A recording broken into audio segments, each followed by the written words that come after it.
Even the greatest clubs have their darkest days. Today, we're counting down the most devastating defeats in Real Madrid's legendary history. These aren't just losses. They are moments etched into the collective memory of the Madridistas, scars that tell a story of vulnerability, shock, and sometimes utter humiliation. For a club defined by its relentless pursuit of victory, these matches represent the other side of the coin, the moments when the crown slipped and the footballing world watched in disbelief. We'll journey through the pain, the anger, and the disbelief that followed these historic collapses. We're going to dive deep into the context, the stakes, and the raw emotion of each defeat. November 29th, 2010, the Camp Nou. It wasn't just a Clásico. It was a collision of footballing philosophies. Pep Guardiola's Barcelona, the tiki-taka maestros at the peak of their powers, against José Mourinho's Real Madrid, a new project built to dethrone them. The hype was immense. This was supposed to be the battle that would define the season, maybe even the era. Mourinho, the special one, was brought in for one reason: to stop this Barca team. From the first whistle, Barcelona was on another planet. Xavi, Iniesta and Messi orchestrated a symphony of passing that left Madrid's superstars chasing shadows. It was a masterclass in possession, movement and clinical finishing. The first goal came from Xavi after just 10 minutes, a deft touch that set the tone. Pedro made it 2 before the 20-minute mark. You could see the confidence draining from the Madrid players with every pass, every goal. Mourinho, known for his tactical genius, seemed to have no answer. David Villa, a thorn in Madrid's side all night, scored a quick-fire brace, each goal a surgical strike that twisted the knife deeper. Sergio Ramos, a warrior to his core, was sent off in the dying minutes for a rash challenge born of pure desperation and anger. The 5th goal, scored by Jeffren, was the final nail in the coffin. The manita, the little hand, with one finger for each goal, was waved mockingly by the Barcelona fans. March 10th, 2009, the Champions League round of 16 second leg. Real Madrid travelled to Anfield, a fortress of European football, trailing 1-0 from the first leg at the Bernabeu. There was a sense of optimism, though. This was Real Madrid, the kings of the competition. From the opening whistle, Anfield was a cauldron of noise, and the team on the pitch channeled that energy into a relentless, suffocating press. Madrid looked shell-shocked, unable to cope with the intensity. The likes of Raúl, Robben and Higuaín were passengers. Fernando Torres, a former Atletico Madrid captain, opened the scoring early, pouncing on a defensive mix-up. The situation went from bad to worse when a controversial penalty was awarded, and Steven Gerrard, Liverpool's talismanic captain, calmly slotted it home. 2-0 on the night, 3-0 on aggregate. The dream was turning into a nightmare. Just 2 minutes after the restart, Gerrard volleyed home his second of the night, a thunderous strike that encapsulated Liverpool's dominance. It was a goal of pure power and technique, and it broke Madrid's spirit completely. The camera focused on Iker Casillas, the legendary goalkeeper who looked utterly bewildered, pulling the ball out of his net for the 3rd time. The final insult came late in the game when Andrea Docena, of all people, added a 4th, a 4-0 thrashing.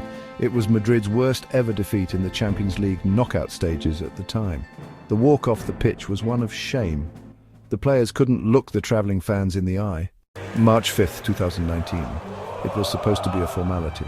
Real Madrid, the 3-time defending Champions League winners, were hosting Ajax at the Santiago Bernabeu.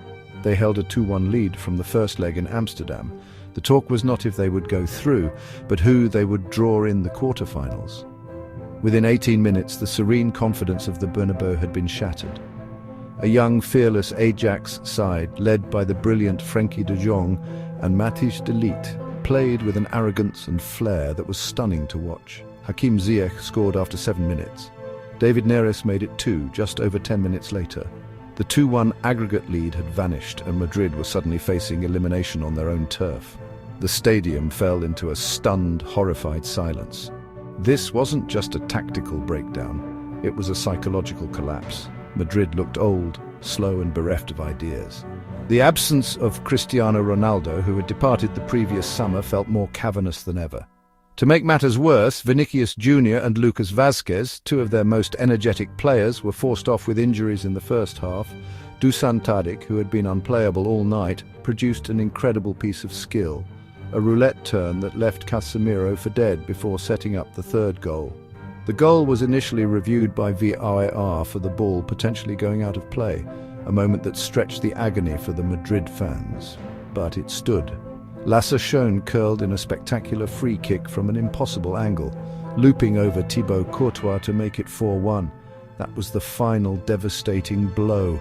The camera panned across the stands, showing thousands of empty white seats as fans streamed for the exits, unable to watch anymore. The final whistle confirmed the unthinkable. Real Madrid, the undisputed kings of Europe, were out. Their reign was over, ended not by a fellow giant, but by a vibrant, youthful team that had played them off their own park. February 8, 2006, the Copa del Rey semi-final, first leg. Real Madrid, the original Galacticos, travelled to La Romareda to face Real Zaragoza. The team sheet was a who's who of footballing royalty: Zidane, Beckham, Ronaldo, Roberto Carlos, Casillas. They were, honestly, the overwhelming favourites. Zaragoza, inspired by the incredible Milito brothers, Diego and Gabriel, played with a ferocity and clinical edge that Madrid simply could not handle. Diego Milito, the future Champions League winner with Inter, had the game of his life. He scored the first goal, then the second. By halftime, he had completed his hat-trick and Zaragoza were leading 3-1. The Madrid defence was in absolute shambles. The Galacticos looked stunned, as if they couldn't comprehend what was happening. Diego Milito wasn't finished. He scored his fourth goal of the night early in the second half, a feat that left the football world speechless. It was a one-man demolition job. The Zaragoza fans were in paradise, chanting "Ole" with every pass, mocking the superstars in white. The humiliation was palpable. Then came the fifth goal, this time from the Brazilian forward Uathon. And then, as if to rub salt, pepper and lemon juice into the gaping wound, Uathon scored again to make it 6-1. 6 goals. Real Madrid had conceded 6 goals to Real Zaragoza. It was an unprecedented collapse. The final whistle felt like an act of mercy. The Madrid players trudged off the pitch, their heads bowed, avoiding eye contact with anyone. The media reaction was brutal. Headlines screamed of ridicule and historic humiliation. This defeat exposed the deep-seated problems of the Galacticos era. October 27, 2009, this is a name that sends a shiver down the spine of every Madridista, the Alcorconazo. The opponent was AD Alcorcon, a humble team from the third tier of Spanish football, the Segunda Division B. Their stadium was a tiny municipal ground. Their players were semi-professionals. The mismatch was comical on paper. The entire budget of Alcorcon was less than what some of Madrid's players earned in a few months. But football isn't played on paper. Alcorcon came out with an intensity and desire that caught Madrid completely off guard. They played with the hunger of a team that had nothing to lose and everything to gain. The first goal came after 16 minutes, scored by Borja Perez. It was a shock, but surely just a blip. Madrid would wake up, but they didn't. Just 6 minutes later, the unthinkable happened. Alcorcon scored again. The home fans were going wild, unable to believe what they were seeing. Madrid's players looked around at each other in confusion, their multi-million-dollar lineup being run ragged by a team of part-timers. The situation was spiraling out of control. Before halftime, it became a full-blown catastrophe. Alcorcon scored a third, 3-0, to a third-division team. The television cameras kept cutting to the face of Manuel Pellegrini on the bench, a picture of utter helplessness. His team, filled with international superstars, was being systematically taken apart. The second half began, and the nightmare continued. Just 7 minutes in, Borja Perez scored his second of the night, making it 4-0. The scoreline was so absurd it felt like a glitch in the Matrix. Guti, Madrid's captain on the night, was visibly furious, arguing with his teammates. There was no structure, no leadership, just chaos. Despite a 1-0 win in the second leg at the Bernabeu, the damage was done. Madrid were eliminated 4-1 on aggregate. The media fallout was immense. Marca's front page was simply the word vergüenza, shame, in giant letters. April 19th, 1989, the European Cup semi-final, second leg, Real Madrid's famed Quinta del Buitre, the Vultures cohort, led by Emilio Butragueño, travelled to the San Siro to face Arrigo Sacchi's legendary AC Milan side. What they encountered was not just a great team, but a footballing revolution. Saki's Milan was a perfectly drilled machine, a team that pressed with an intensity and coordination that had never been seen before. They suffocated Madrid from the first whistle, denying them any time or space on the ball. The Spanish champions, so used to dictating the play, were completely overwhelmed by the tactical sophistication of their opponents. The Dutch trio of Marco van Basten, Ruud Gullit and Frank Rijkaard were at the heart of everything. They were unplayable.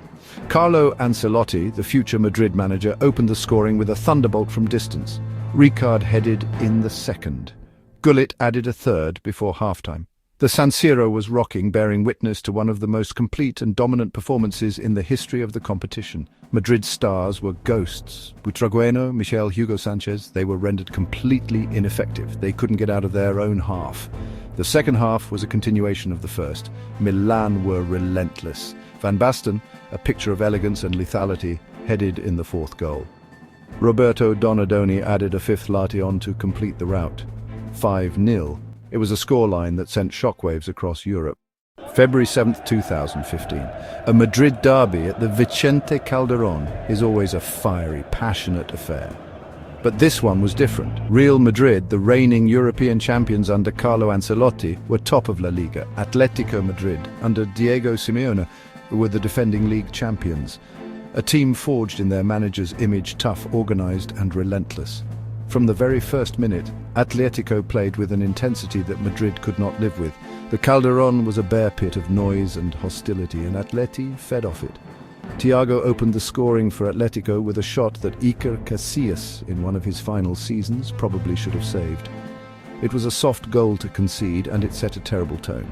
Just a few minutes later, Saul Niguez, a young substitute, scored a sensational overhead kick to make it 2-0.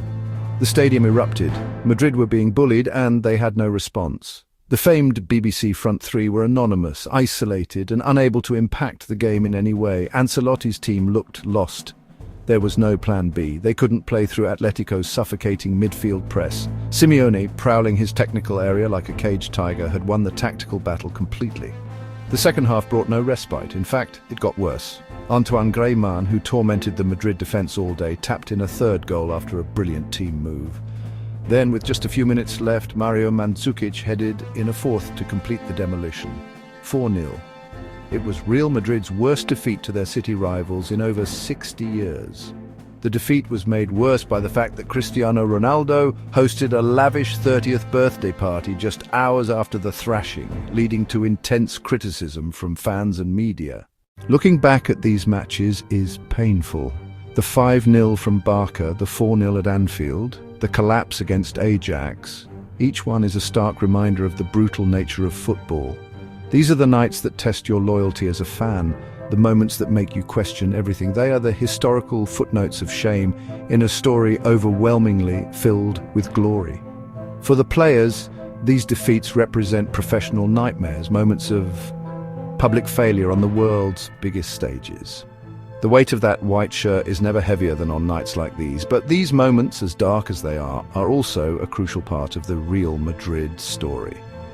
This is a club that is not defined by its falls, but by its ability to rise again stronger and more determined. Every humiliating loss has, in time, been answered with a period of dominance, a new trophy, a new legend being born. The pain of the Alcorconazo fueled a desire for discipline. The sting of the Manita eventually led to a league title won with a record 100 points. The collapse against Ajax prompted a rebuild that brought more success. It is this cycle of devastation and redemption that makes this club so special. The expectation of victory is what makes defeat so shocking, but it's the response to that defeat that builds character. It's the promise that after the darkness, the light will return to the Bernabeu, brighter than ever. These defeats remind us that even the greatest can fall, but it's how you rise from these moments that defines true champions. Hala Madrid.